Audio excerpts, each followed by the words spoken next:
Start. Hi, it's Dr. Jane, Mind Body Therapeutics, with offices in Martin County, Stewart. Palm Beach County, Broward County.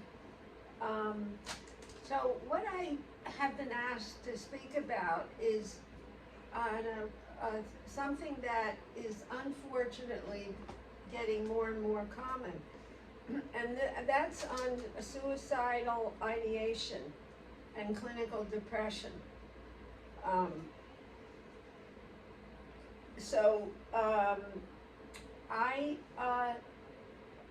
it's with all different populations. It's with teenagers, it's with younger non-adults, like children are getting bullied and they are even committing suicide. It's with ex-vets, veterans committing suicide. It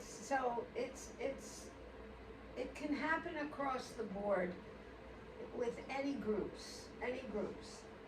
And let me just preface by saying that what you put into your body as solids and liquids can greatly affect your brain and therefore your body and therefore your state of mind, and can even cause depression and anxiety.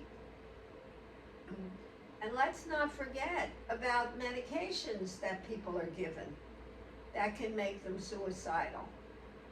And sometimes there's even a caution on the box, but I don't know why people are given things that can cause them to feel so despondent and hopeless that they commit suicide. I know of one case of someone who was taking medication, a female, and she jumped off the 6th floor of her building. Terrible. So, suicidal ideation and clinical depression, to a larger extent, often happens to the cluster B personality disordered people, specifically the people with borderline personality disorder. People with borderline personality disorder can get depressed very often, and they're often on antidepressant medication, but they tend to get very depressed,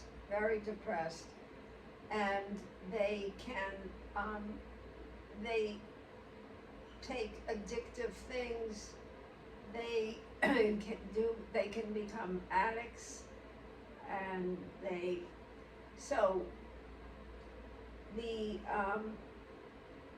the whole thing with suicidal ideation and clinical depression, you have 4 subgroups, 4 characteristics that are all based on emotional distress. Emotional distress. That's why people have suicidal ideation, because it's emotional distress. So the emotional distress is connected to 1, the severity of it, the frequency of it, the duration of the symptoms, and how much or how little it interferes with functioning. There are people who can have suicidal ideation and work at a job, or people who can't get out of bed.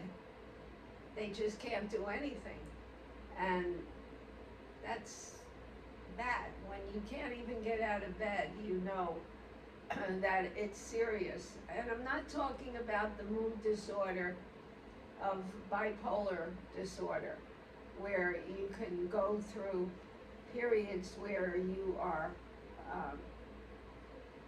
very up, where you are hyper in your behavior, where you're manic, like severe buying, you go out and you put a lot of charges on your card. You become sexually promiscuous. You talk nonstop with very pressured speech.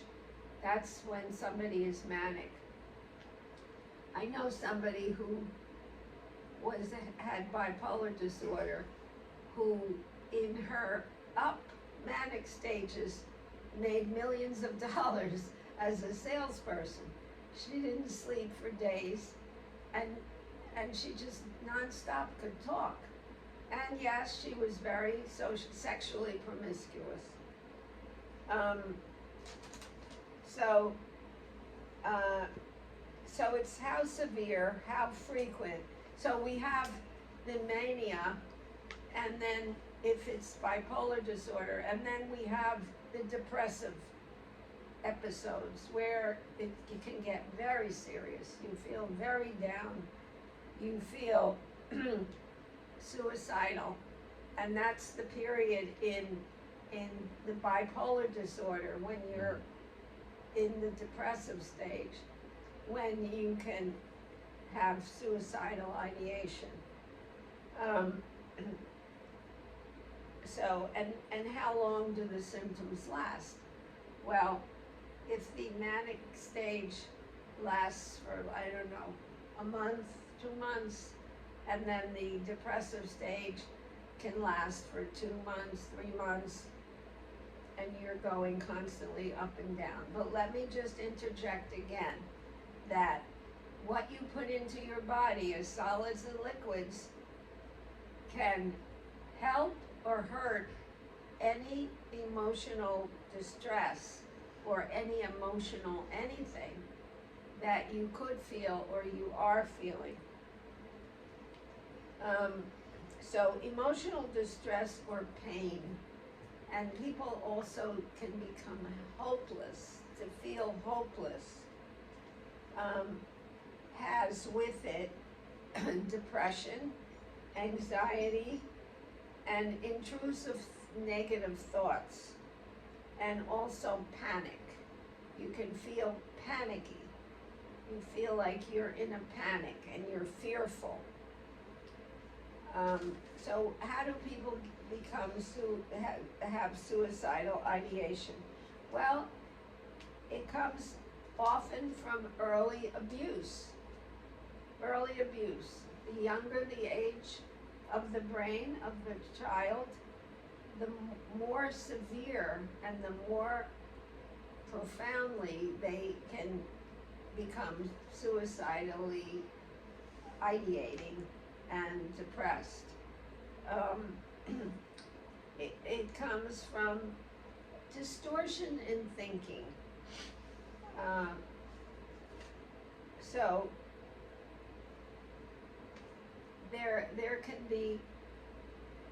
I've had a patient in my history who it wasn't that he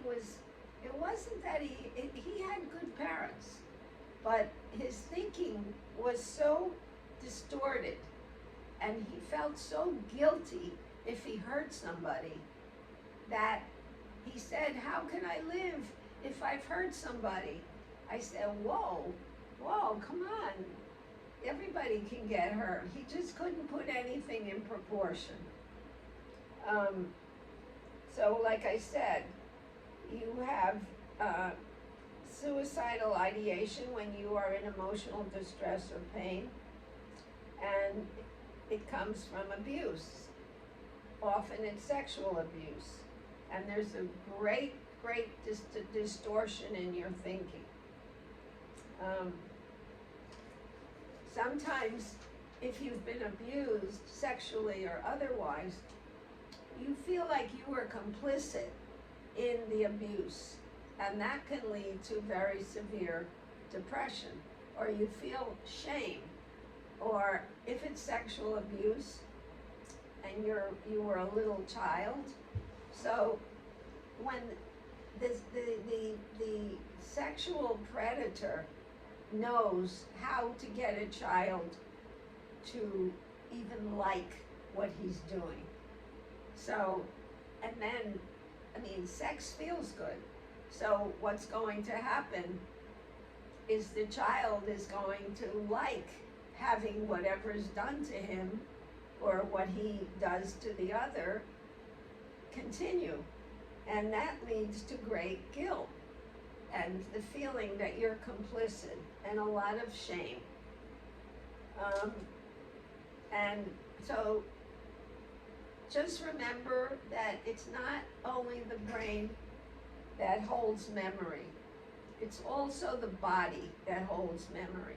Your emotion is in the body. This is what Dispenza talks about as per neuroscience. The brain, the body, and the mind are one thing. That's why mind-body therapeutics is a holistic practice, because you cannot separate the three areas at all. Okay, now?